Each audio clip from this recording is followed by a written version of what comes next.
Merci pour cette introduction. Voilà, je vais vous parler du projet PACALEG en effet. Analyse des besoins des transformateurs aux réalités de la production agricole, avec un objectif de contribuer à la structuration de cette filière dans la région sud. Alors, pourquoi les légumes secs? Il y a des enjeux d'amélioration sur des systèmes de culture et des systèmes alimentaires. Et la production de légumes secs et de légumineuses en général est une réponse prometteuse à ces enjeux-là. On connaît aussi leurs intérêts agronomiques et environnementaux. Elles sont capables d'assimiler l'azote atmosphérique. Elles ont des périodes d'irrigation qui, quand elles sont nécessaires, sont hors période de sécheresse forte, ce qui permet de pouvoir le réaliser. Et elles participent aux rotations des cultures. Et enfin, on ne présente plus quasiment les intérêts nutritionnels avec leur source de protéines végétales et leur contenu en fibres et autres microconstituants. Si on regarde aux trois niveaux que sont le niveau de la production, il y a des engagements de certains producteurs en région vers de la vente directe ou en circuit court, mais ces actions sont non suffisantes pour assurer cette pérennité économique. Donc la question se posait autour de quel autre débouché. Et puis aussi, il y a peu de données fiables sur les légumineuses, puisque dans les approches statistiques que fait le ministère, les légumineuses sont rattachées aux grandes cultures, ce qui fait qu'on n'a pas une grande vision sur la production même. Au niveau de la transformation en région, on a également des entreprises qui sont transformatrices, si je peux dire ça, de légumineuses, et qui pourraient être intéressées par un approvisionnement local. Et puis, au niveau du consommateur, il y a des demandes, bien évidemment, de produits à base de légumineuses, malgré que la consommation reste faible, dû parfois au temps de préparation qui sont longs ou à des inconforts digestifs. Du coup, les objectifs de ce projet, alors, j'allais dire, il y en a pas mal, mais ils sont de disposer d'une meilleure connaissance de la production, comme je le disais tout à l'heure, puisqu'on n'a pas de chiffres très stabilisés. Et puis, identifier les facteurs et ou les contraintes au développement de cette production en région. Proposer des modèles de production, c'est-à-dire quel type d'exploitation sont les plus adaptés pour produire tel ou tel type de légumineuse. Permettre aux producteurs d'augmenter la valeur ajoutée de leur production en proposant des matières premières de qualité aux transformateurs. Et du côté entreprise, les aider par de l'innovation produit à utiliser ces légumineuses pour les intégrer le plus possible dans leurs recettes et en leur amenant des caractéristiques autour des qualités organoleptiques et nutritionnelles. On peut également, on avait pour objectif d'initier le développement de certains partenariats économiques entre producteurs et transformateurs et enfin, du coup, proposer des produits issus de matières premières locales et transformés en local. Donc le consortium du projet, ce sont 9 partenaires.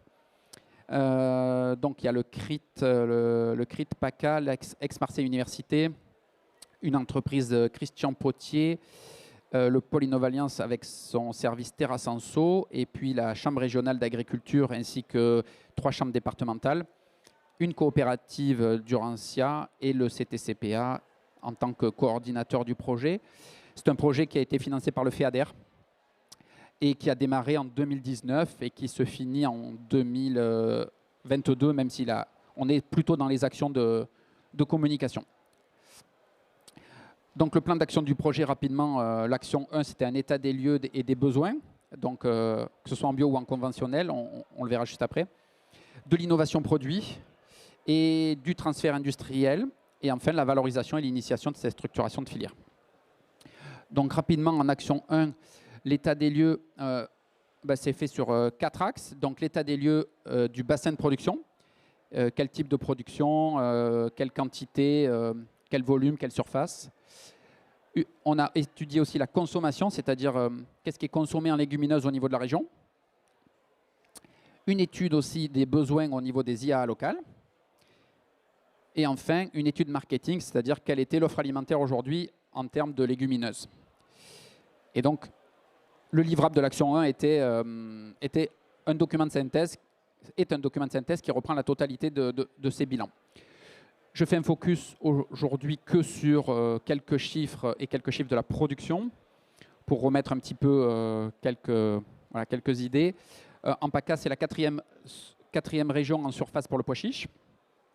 On est la 7e en lentilles et la première en lentilles corail, malgré que les surfaces soient faibles. En comparaison avec l'Occitanie, qui est la première région en pois chiche, voilà, où la surface est 6 fois plus grande. Le Centre-Val de Loire, qui est la première région en lentilles. Et le Puy-en-Velay aussi, qui est un endroit où il y a une forte production. Si on regarde un focus sur le pois chiche en PACA, les surfaces, et donc on a un graphique qui montre les surfaces, que ce soit en bio ou en conventionnel, au cours des 4 dernières années. Donc on voit augmenter entre 2016 et 2018 la production. Elle représente, il y a 13% de ces surfaces qui sont en bio. Et le département des Bouches-du-Rhône est le premier producteur pour la région PACA. Mais on voit aussi une forte évolution dans le Vaucluse entre les années 2017 et 2018. Si on fait la même chose et si on regarde la même chose avec les lentilles, de la même manière, on a une baisse depuis 2018 après avoir eu une petite augmentation. Le pourcentage en agriculture biologique, en revanche, est beaucoup plus important et il atteint 50% pour cette espèce. Et dans le cas de la lentille, c'est les Alpes de Haute-Provence qui est le premier producteur. Donc là, c'est une carte, si on arrive à voir, qui représente un petit peu les bassins de production sur le territoire PACA. Et le code couleur, comme on en a parlé tout à l'heure, est beaucoup plus important en marron, puisque ça représente les surfaces de pois chiches que ce qu'il n'est en lentilles. Et on voit aussi qu'il y a quand même une concentration dans les départements qui sont moins montagneux, si je peux dire ça. Donc si on regarde aussi les principaux retours que nous ont fait les producteurs sur la partie positive de cette production de légumineuses, la culture n'a pas besoin d'un matériel spécifique, et elle est à peu près identique à celui des céréales. C'est une pratique culturelle qui a faible niveau d'intrants. Et comme on l'a dit tout à l'heure, il y a un effet positif dans la rotation des cultures, puisqu'on peut, il y a des intérêts sur la gestion du sol, des intérêts sur la gestion des adventices, et sur certains aussi ravageurs et ou maladies. L'irrigation dont on a parlé tout à l'heure, qui peut être faible, mais qui permet de garantir la réussite des cultures, est non indispensable, par exemple sur les 3 dernières années qu'on en a étudiées, par modulo les précipitations qui ont eu lieu. Et il semble y avoir une forte demande en circuit court. En ce qui concerne les points négatifs, on a relevé, ils nous ont fait part de dégâts du gibier qui étaient vraiment très importants pour ces cultures, notamment en pois chiches. Les difficultés aussi d'accéder aux semences et à certaines variétés. Des rendements variables en fonction des conditions climatiques, bien évidemment. Et de fait, une rentabilité jugée assez basse par rapport au prix de vente qu'il pourrait avoir. Donc au niveau des transformateurs, très rapidement, on a réalisé en fait une enquête auprès de 56 entreprises que nous avions identifiées. Il y a eu 13 enquêtes exploitables et vous pouvez voir qu'il y a une forte diversité de produits. On va avoir dans ces 13 entreprises 8, ça se lit comme ça, 8 le petit carré sur des produits tartinables, 1 en produits secs, 1 en surgelé, 2 en plats composés, par exemple, etc. Au niveau des transformateurs, donc, comme je vous le disais, sur les 13, la particularité, ce qu'on va regarder là, juste ce matin, c'est de regarder que finalement, ces 13 transformateurs, tous font des pois chiches, puisqu'on retrouve la barre entourée en verte où on trouve ces 13 exploitations, qu'ils fassent du conventionnel, du bio ou les deux. Voilà, donc on a posé des questions sur qu'est-ce qu'ils utilisaient comme matière première, est-ce que c'était du local, est-ce qu'ils voulaient en utiliser plus, est-ce qu'ils avaient des soucis dans leur utilisation, pour pouvoir ensuite, vous le verrez dans l'action 4, essayer de les mettre en relation. L'action 2 était autour de l'innovation produit. On voulait montrer en fait autour de produits, d'exemples de produits que l'on pouvait, que la légumineuse locale, elle allait donner des produits intéressants et qu'elle avait donc de la valeur. Donc là, on a travaillé avec Christian Potier, donc l'entreprise qui a mis au point les produits. Donc on a prélevé des matières premières que l'on avait ciblés sur différents départements, que ce soit en pois chiches ou en lentilles. Donc on en a choisi 9 variétés. Ensuite, l'entreprise a proposé des recettes typiques qui ont été mises en œuvre. Et ce qui nous importait à nous, c'était surtout l'approche culinarité. Donc de faire des produits vraiment, j'allais dire, bons et dépasser simplement l'étiquette que les légumineuses peuvent avoir autour des protéines végétales et ce genre de choses. Mais vraiment aller vers je les mange parce que c'est bon. Et donc, ils nous ont proposé des maquettes, 3 entrées, 3 plats, 3 desserts, qui ont été caractérisés aussi et en parallèle au niveau nutritionnel. Donc, ces 3 entrées, ces 3 plats, ces 3 desserts, juste avant de déjeuner, ça vous ouvrira peut-être l'appétit. Donc, il y avait des fougasses de pois chiches aux olives, une quiche de pois chiches chèvre du Rove et pesto, un papeton de lentilles à l'huile d'olive et tomates confites. Au niveau des plats, des gnocchis de pois chiches à la provençale, une daube de bœuf et lentilles, un petit parmentier de pois chiches et sardines, et puis 3 desserts, une glace aux amandes, navette à la fleur d'oranger et une pompe à l'huile et fruits confits.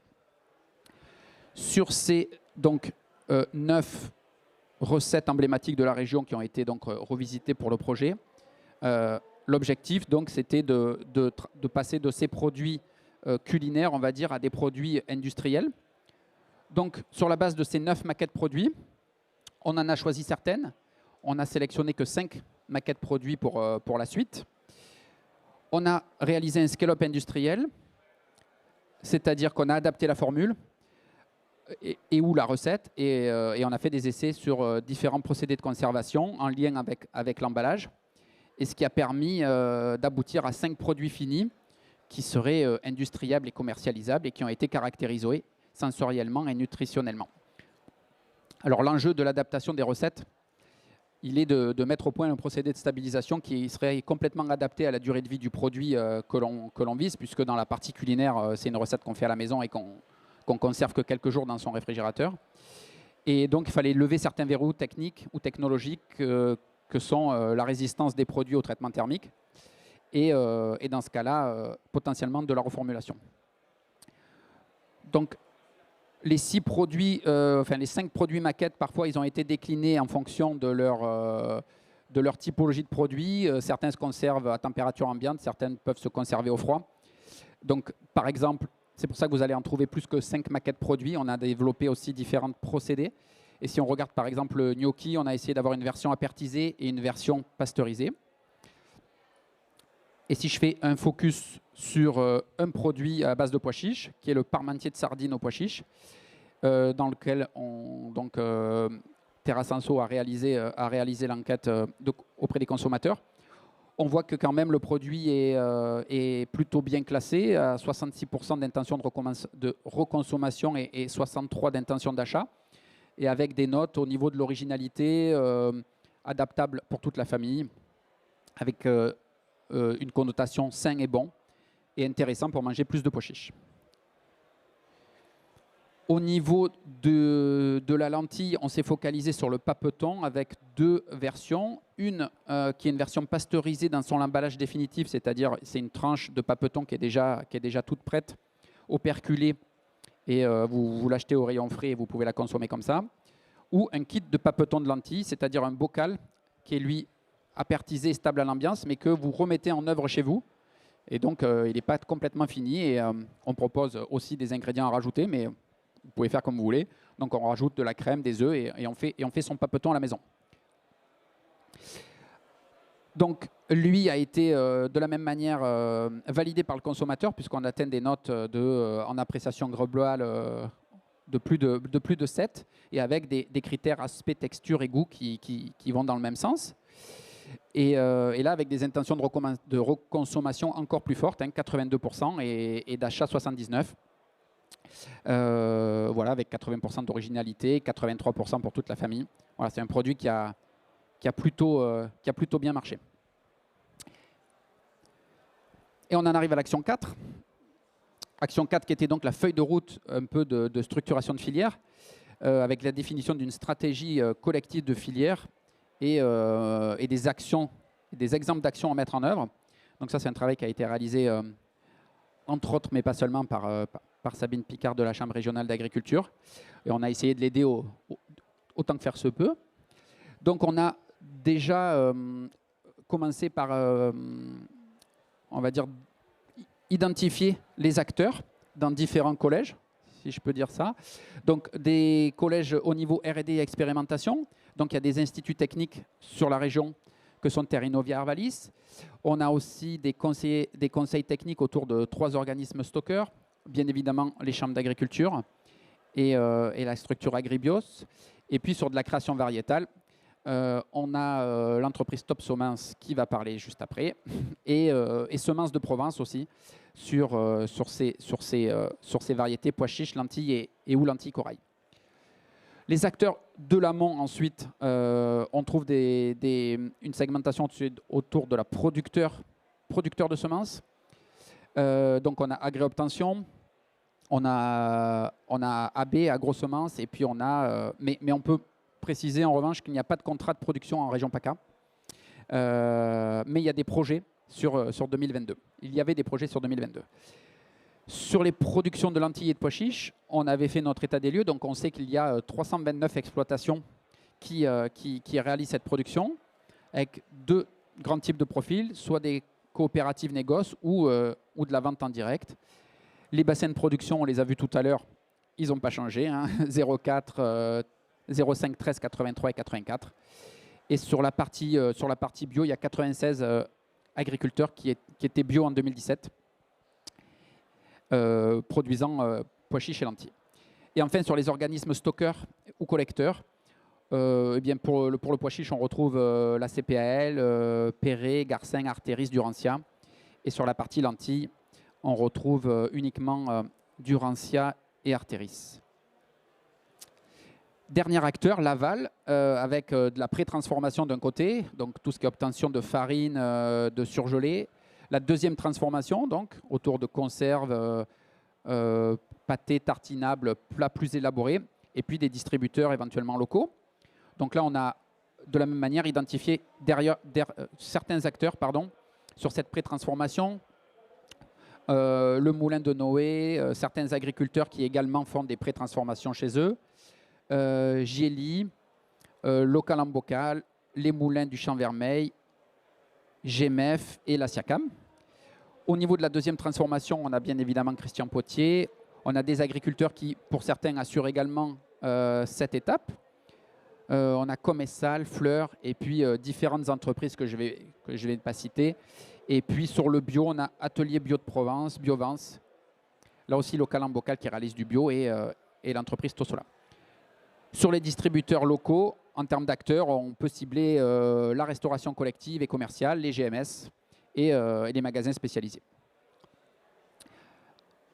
Ensuite, une fois la cartographie réalisée, l'idée c'est de récupérer ou d'identifier les enjeux transversaux, donc là qui puissent intéresser la totalité des acteurs.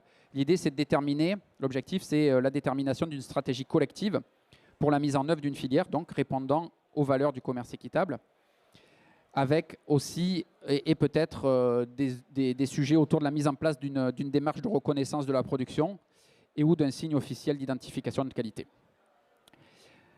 Donc on fait un focus sur les enjeux cette fois-ci, en reprenant les mêmes 3 collèges R&D amont-aval, et bien sur ce collège-là, il y a une mise en œuvre de nouveaux programmes de recherche et d'expérimentation des cultures de légumineuses à graines en PACA, coordonnées avec Terrinovia.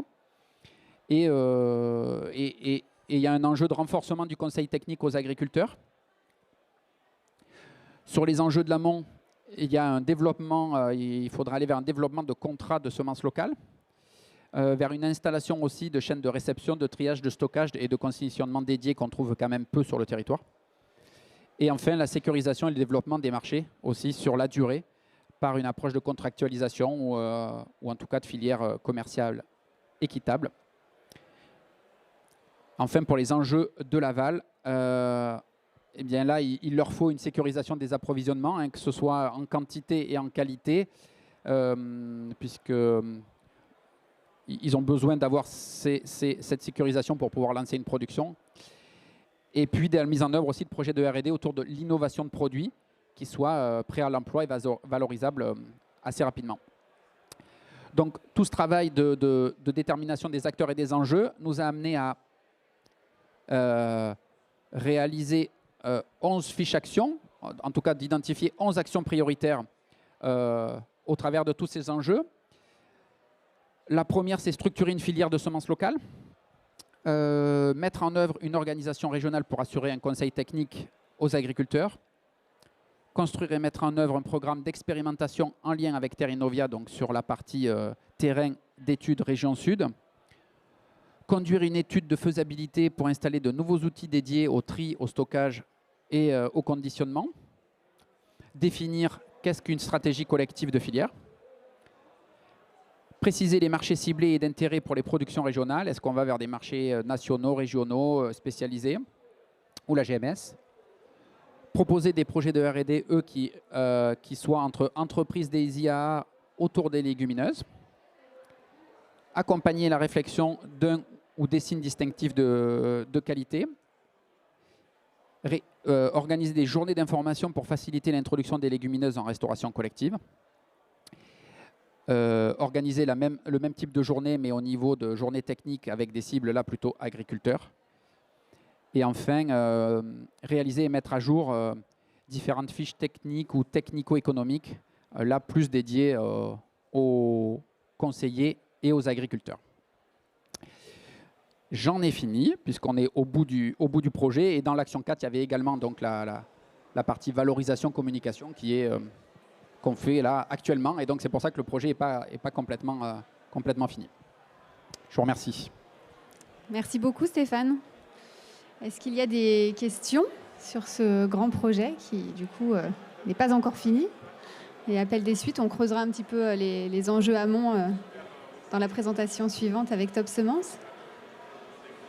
Est-ce qu'il y a des questions?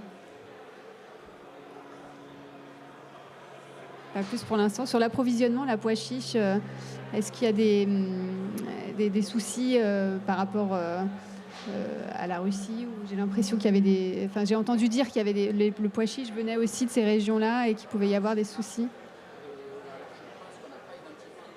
Je pense qu'on n'a pas identifié les pays les pays ou les provenances quand c'était de l'import.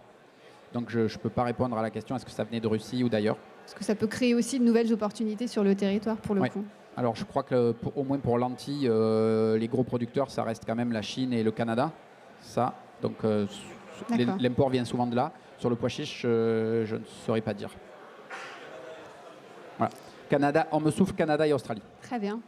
Donc peut-être peu les pays de l'Est pour ces espèces-là. Ok. D'autres questions ou commentaires, échanges?